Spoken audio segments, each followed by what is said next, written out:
Retiro decisivo.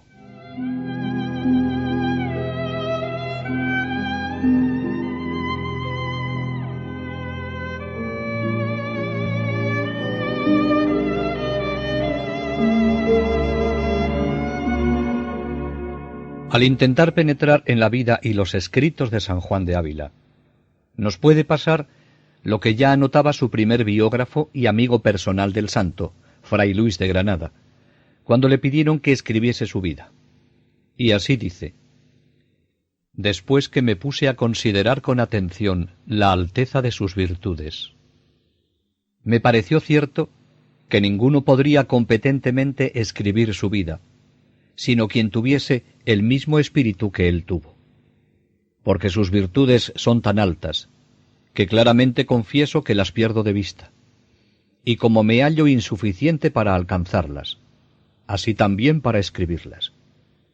Mayormente que para esto tengo que desviar los ojos de las comunes virtudes que ahora vemos en nuestros tiempos, y subir a otra clase más alta de otros nuevos hombres, en quien por estar la carne muy mortificada, reina el Espíritu de Dios más enteramente, el cual hace los hombres semejantes a sí, y diferentes de los otros, que carecen de la alteza de este Espíritu.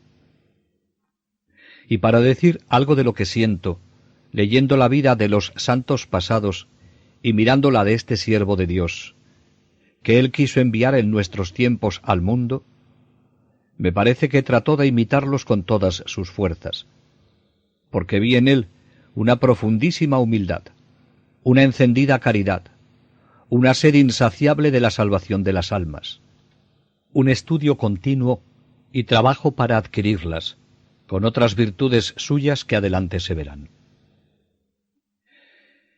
Si quien también le conocía siente esta dificultad para decir lo que vio, y dice se ayudará de sus escritos para darle a conocer mejor, eso mismo vamos a intentar hacer nosotros.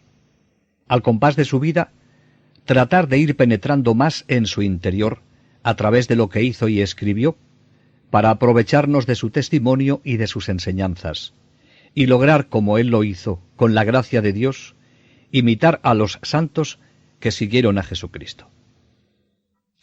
San Juan de Ávila nació en Almodóvar del Campo, hoy perteneciente a la provincia de Ciudad Real. Sus padres, Alonso de Ávila y Catalina Chisón, eran de los más honrados y ricos del lugar. Con otros parientes suyos, tenían una mina de plata en Sierra Morena. Su madre era, sin duda, como de la familia de los Chisones, de linaje de hijosdalgos.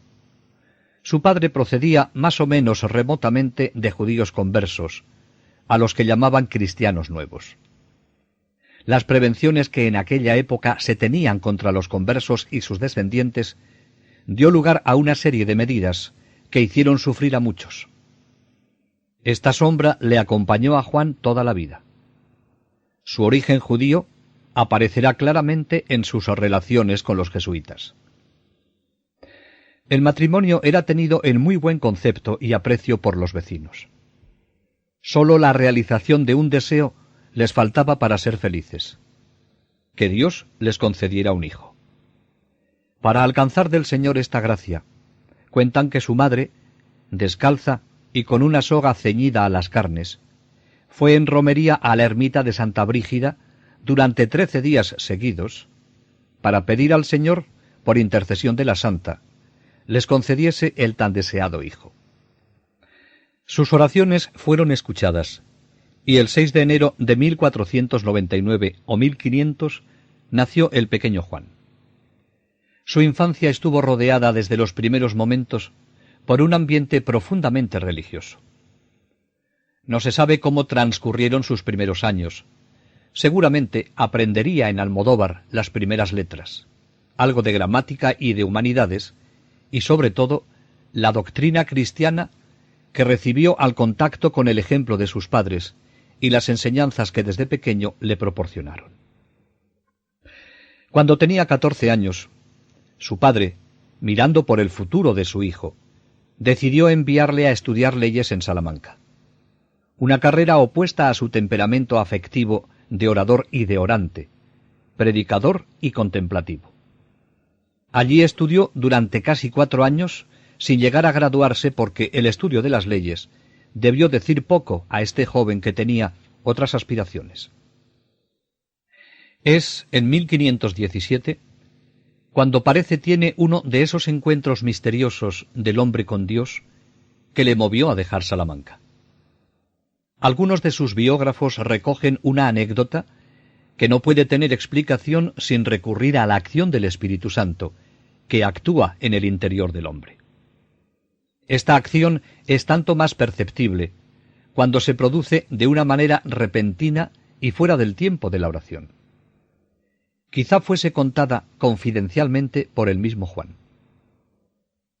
Le hizo nuestro Señor merced de llamarle a la vida perfecta con un particular llamamiento y eficaz vocación, y fue en la ocasión de donde menos se esperaba, porque hallándose en unas fiestas de toros y cañas en aquella ciudad, le representó el Señor tan vivamente las miserias del mundo, el descuido de su muerte y el olvido del camino de su salvación, que, reprehendiéndose así de cuán embebido estaba en aquella vanidad con todos los demás, y gran descuido de Dios y de su cuenta, se salió de ellas con otros espíritus de los que entró en ellas. Se fue a su casa, empleó grandes ratos en la consideración de las cosas del mundo, de su bajeza y vileza. Salió tal de ella que se determinó de dejar el estudio de las leyes y atender sólo a las de Dios, y en una vida recogidísima y santa, servirle de veras. Dejó Salamanca, vino a casa de sus padres, pidiéndoles le dejasen estar en un aposento apartado de la casa, en vida más que solitaria y sirviendo de veras a Dios. Ellos consintieron con su deseo e intento, porque no se les fuese de su casa, porque le amaban tiernamente, como a único. Efectivamente, era su único hijo. Juan volvió a Almodóvar, a su tierra, a su casa. A Salamanca le envió su padre de adolescente.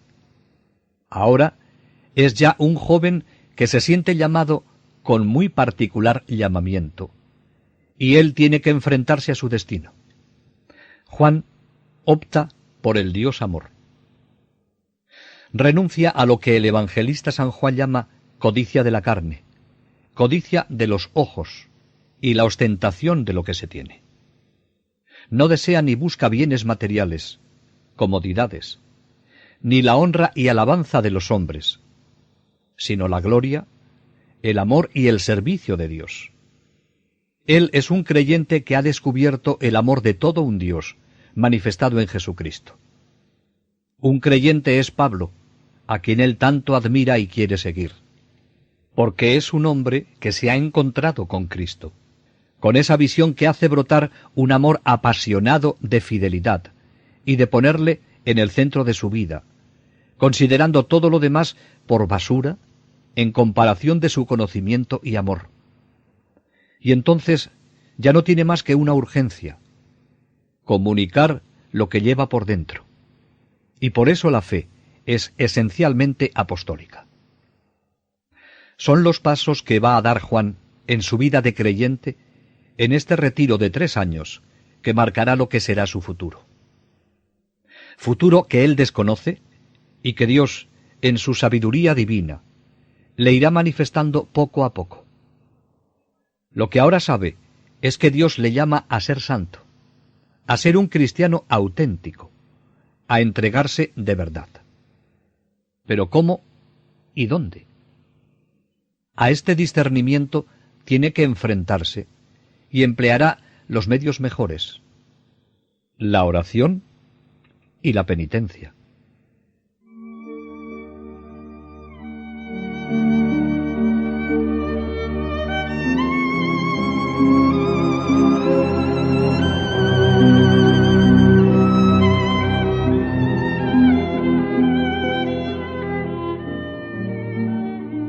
Este joven, a quien todo le sonreía, buena situación económica, preparación intelectual con vistas a un brillante futuro, sabe dejarlo todo para responder a la llamada de Dios, con total abandono a lo que el Señor vaya disponiendo, que será la tónica de toda su vida.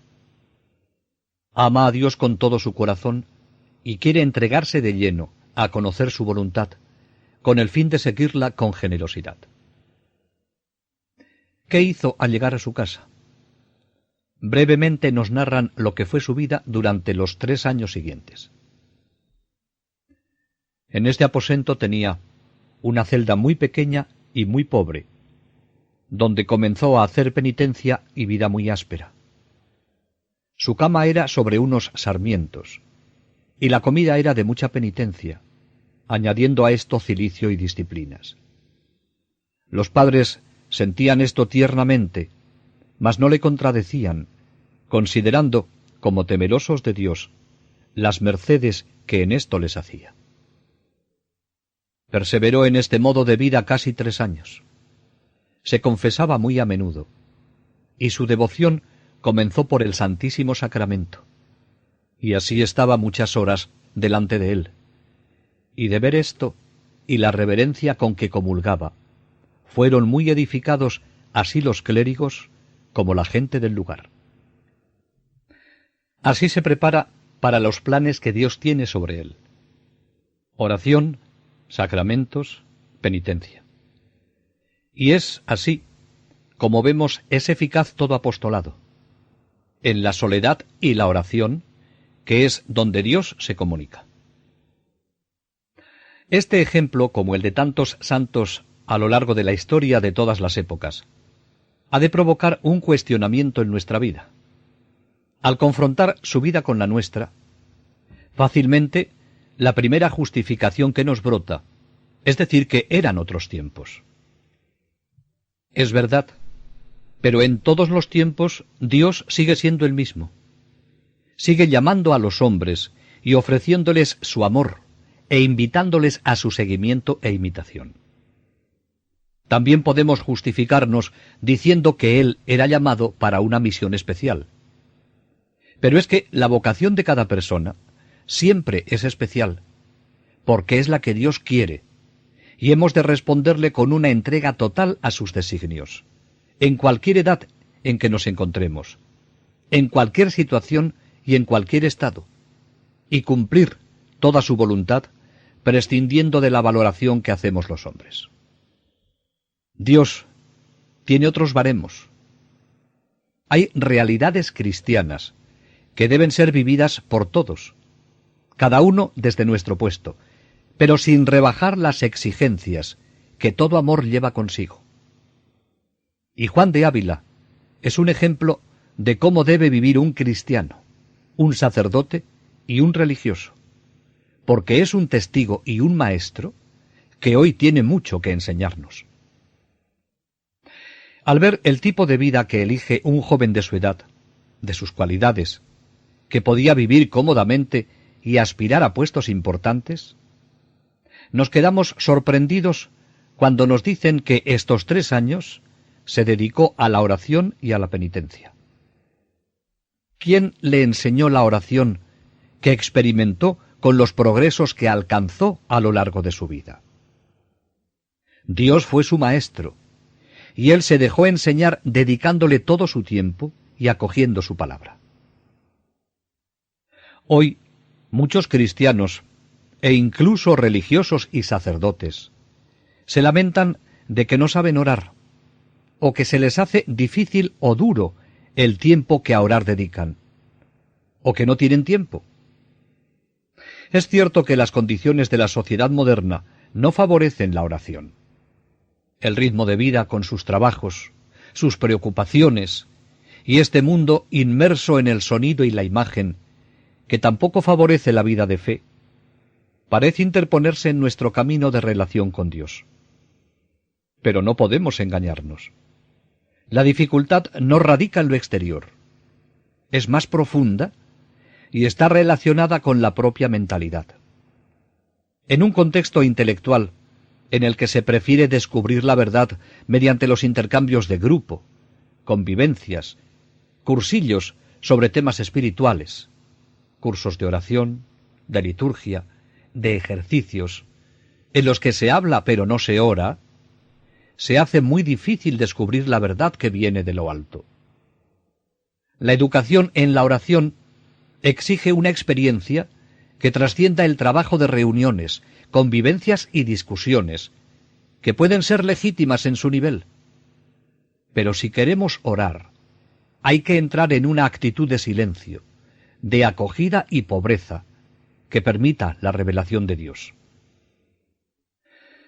Cuando se acepta este cambio de plan, se adquiere una actitud de discípulo, y la oración no sólo se hace posible, sino irá creciendo en intimidad cuanto más se vaya experimentando. En nuestra época, donde parece que lo relacionado con la oración lo dejamos a la improvisación y creemos que podemos comenzarla sin ninguna preparación, después de haber asistido a un programa de televisión o a un partido de fútbol o a un trabajo que ha requerido mucha atención y preocupación. Es bueno que contemplemos lo que han hecho los grandes orantes. En concreto, ahora, cómo se comporta San Juan de Ávila. Él se recoge en el silencio para mantener a punto el corazón que sólo quiere dirigir a Dios. Recoge todos sus pensamientos y todos sus afectos en el centro de sí mismo para lograr lo que ya decía San Agustín y que él también conocía. Señor, que te conozca a ti y que me conozca a mí. Existen leyes para la oración que no pueden quebrantarse si se quiere encontrar a Dios. La dispersión, la palabrería, el deseo de verlo todo y de oírlo todo, no pueden ser compatibles con el espíritu de oración. Por eso Juan de Ávila se recoge en el silencio de su casa. La soledad material es una condición privilegiada para favorecer en uno mismo el silencio interior. Ya nos lo dice Jesucristo. Tú, cuando reces, entra en tu habitación, cierra la puerta y reza a tu Padre, que está en lo secreto. Se trata de cerrar la puerta a todo lo que puede separarnos de Dios. Y es que, en definitiva, el lugar de la oración es el corazón. Pero si el lugar de la oración es el corazón, no hay que descuidar las condiciones materiales y psicológicas que la favorecen. No se hace oración en cualquier sitio y en cualquier momento.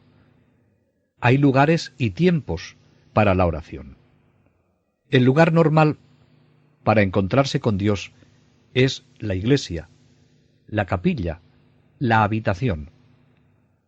San Juan de Ávila nos enseñará cómo hemos de prepararnos si queremos llegar a orar y a avanzar en la oración. Pero lo más importante es lograr el silencio interior, que despeja el corazón y el espíritu de preocupaciones inútiles, amarguras y afectos desordenados. Hoy estamos sujetos a tantos estímulos que nos solicitan por todas partes, que nos resulta a veces difícil la concentración de la atención. Una persona incapaz de conseguir una unidad profunda experimentará siempre grandes dificultades para entrar en relación con Dios y con los otros. San Juan de Ávila, que es un excelente maestro, nos enseñará cómo podemos avanzar en el camino de la oración.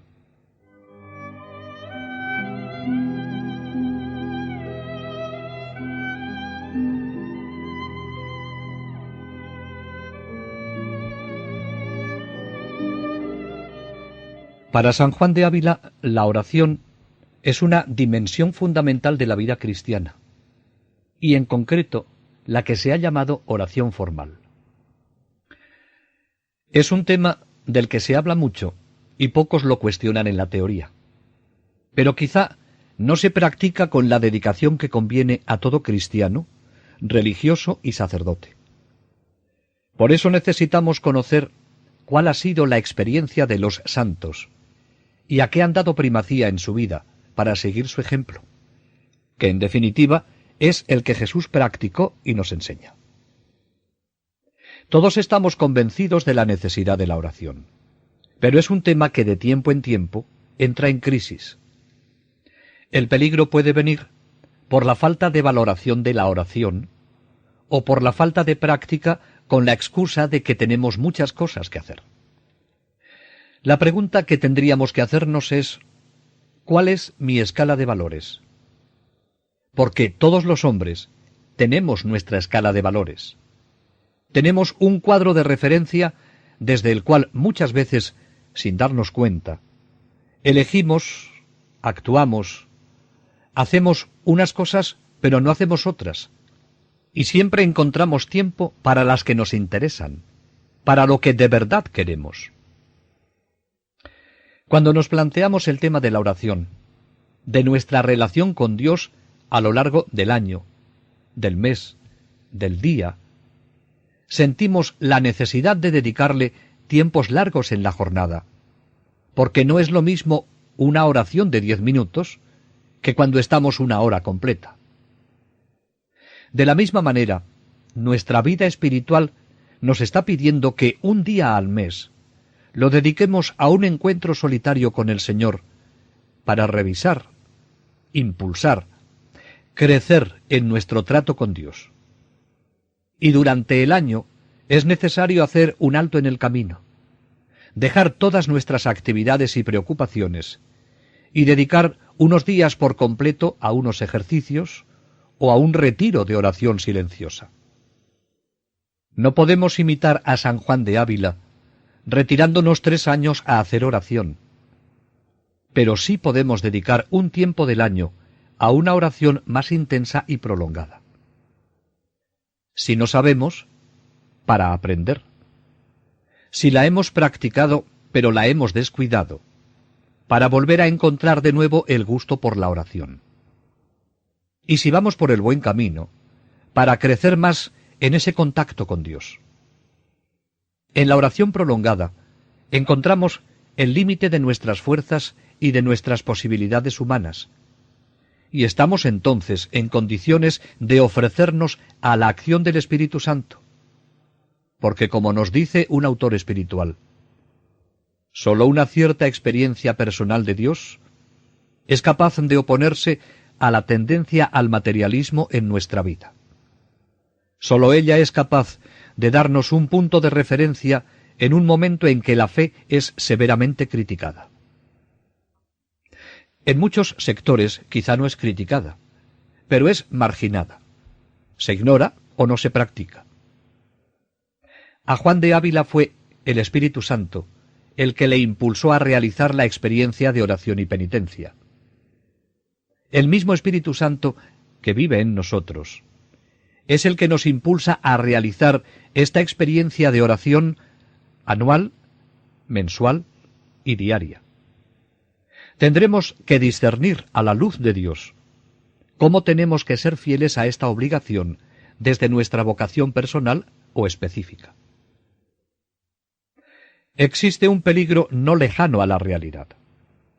En nuestra vida sacerdotal, religiosa o cristiana, de personas comprometidas con la evangelización, puede ocurrirnos que nos entreguemos a la santificación de los demás con menoscabo de la propia, de considerar las verdades de la fe como algo sabido y no como objeto de contemplación personal, de poseer la técnica para hablar de Dios con las personas con las que ejercemos nuestro apostolado y con las que nos relacionamos, y no tener la misma facilidad para hablar con Dios, y más aún, para vivir en su intimidad. De actuar como maestros de oración, olvidándonos de aplicar a nuestra propia vida lo que enseñamos a los demás. En la práctica, las cosas pueden ocurrir así. Se da prioridad al trabajo, que se va haciendo cada vez más absorbente, mientras que los ejercicios espirituales cotidianos, que deberían ayudar a interiorizar y dar sentido al trabajo, se relegan a un segundo plano, aunque se salve la materialidad de dedicar lo que tenemos por obligación. El trabajo sigue acaparando tiempo y atención, y la vida espiritual se va recortando, reduciéndola a lo que es de obligación estricta, y a veces haciéndose en el tiempo menos tranquilo, o se va descuidando por el cansancio. Mal hecha, nuestra oración litúrgica y personal, que tenemos obligación por vocación o por compromiso cristiano, puede convertirse en carga pesada y molesta, que va despertando cierto tedio o falta de ilusión. El trabajo empieza entonces a aparecer como santificador solo en fuerza de sí mismo, y así lo justificamos a veces. Pero esa actividad, que debería ser medio normal de santificación personal e instrumento de corredención, si fuera reflejo de la vida interior, expresión de amor a Dios y al prójimo, a cuyo servicio ponemos todas nuestras energías, puede convertirse en hojarasca sin fruto. A esto puede sumarse un cierto enfriamiento espiritual por la dispersión ante tantas cosas que nos entretienen y reclaman nuestra atención. La dedicación a la oración prolongada bien hecha, con su torrentera de gracias, proyecta su luz potente sobre nuestra vida. Nos libera de todo lo que puede enfriar nuestra relación con Dios, a la vez que nos comunican una colosal energía para vivir con generosidad nuestra vocación cristiana, sacerdotal o religiosa. San Juan de Ávila, con toda claridad, manifiesta en la práctica de su vida y en lo que aconseja en sus escritos acerca de la oración retirada, que no hay que pretender suplirla acogiéndose a las palabras de San Pablo, en las que dice que hay que orar en todo lugar. Porque esto se da como consecuencia de quien dedica tiempos a estar con el Señor. Pero no suplirá de ordinario a lo que llamamos la oración formal. Es este un peligro en el que frecuentemente caemos para justificar nuestros descuidos en la oración. Expresamente nos dice San Juan de Ávila: os quiero avisar del yerro de algunos que piensan que porque dijo San Pablo hay que orar en todo lugar, no es necesario orar despacio ni en lugar particular, sino que basta mezclar la oración entre las otras obras que hacen. Bueno es orar en todo lugar, mas no nos hemos de contentar con aquello, si hemos de imitar a Jesucristo nuestro Señor y a lo que sus santos han dicho y hecho en el negocio de la oración. Y aún tened por cierto que ninguno sabrá provechosamente orar en todo lugar, sino quien primero hubiere aprendido este oficio en particular y gastado en él espacio de tiempo. Para ver la importancia que San Juan de Ávila daba a este ejercicio de la oración, no tenemos más que ver lo que hacía y aconsejaba a toda clase de personas. Según él, la oración es una verdadera necesidad para todos, y muy particularmente para los sacerdotes y personas que se dedican al apostolado. Basta escuchar lo que le dice a su amigo Fray Luis de Granada. Este le había escrito pidiéndole consejo en su nuevo cargo de predicador general y director de almas. Pues esto es lo que le aconseja San Juan de Ávila. Sea el primer aviso que no se dé a sus hijos espirituales cuanto ellos quisieren, porque a cabo de poco tiempo hallará su alma seca. No se dé tanto a otros que pierda su recogimiento y pesebre de Dios, porque más provecho hará con hablar un poco, si sale de corazón encendido, que con derramar palabras frías acá y allá. A otro predicador, que debía ser jesuita, le escribe: de tal manera aproveche a otros, que nunca pierda su oración mental y recogimiento.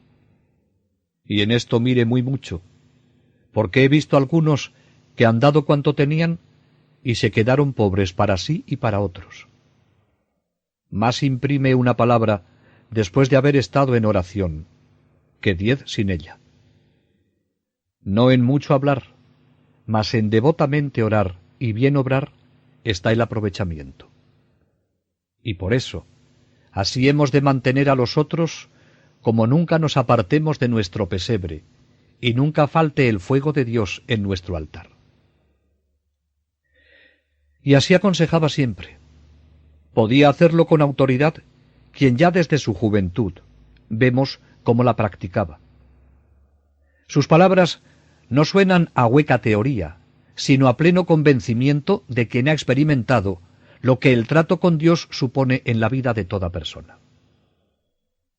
La santidad personal ejerce un influjo palpable en la salvación y santificación de las almas. Cuando hoy constatamos que hay sectores en la sociedad en los que se acusa un ateísmo práctico, quizá nos tendríamos que plantear personalmente cuál es la vivencia que tenemos de la fe, de la oración, de la vida cristiana. Porque siempre que surge un santo en la Iglesia, hace decir a los demás, así se puede vivir, así se debe vivir. Esto es lo que nos enseña San Juan de Ávila ya desde este retiro en el que se dedica a orar y hacer penitencia.